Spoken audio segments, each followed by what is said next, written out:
السلام علیکم ناظرین، ویڈیو کو ثواب کے نیت سے اینڈ تک لازمی دیکھیں۔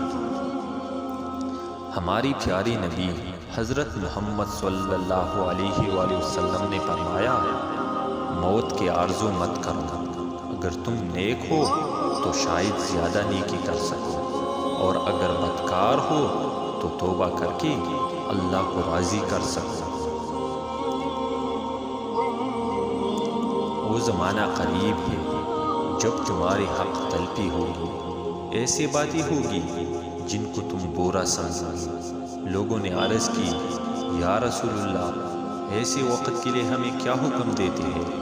آپ صلی اللہ علیہ وآلہ وسلم نے فرمایا، جو حق دوسروں کا تم پر ہو وہ ادا کر دینا، اور اپنا حق اللہ تعالیٰ سے مانگو۔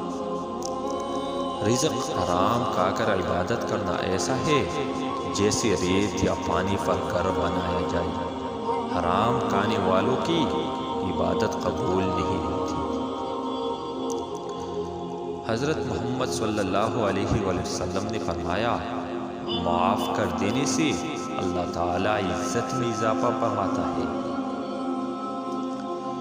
جس گھر کے دروازے رشتہ داروں کے لیے بند، اور جس گھر میں رات دیر تک جاگنے اور صبح دیر سے اٹھنے کا رواج ہو جائے، تو وہاں سے رزق کی تنگی اور بے برکتی کو کوئی نہیں روک سکتا۔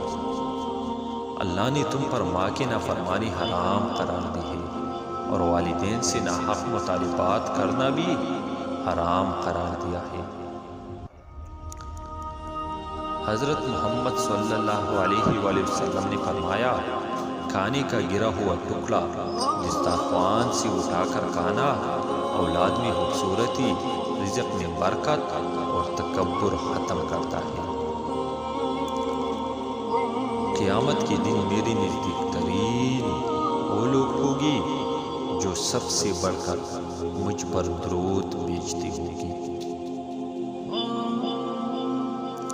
وہ ذلیل ہوا جس نے بڑھاپے میں اپنے والدین کو پایا اور ان کی خدمات کر کے جنت حاصل کی۔ سب دوست اپنی پیاری نبی حضرت محمد صلی اللہ علیہ وآلہ وسلم پر درود بھیجے۔ والسلام، اپنا خیال رکھیے گا۔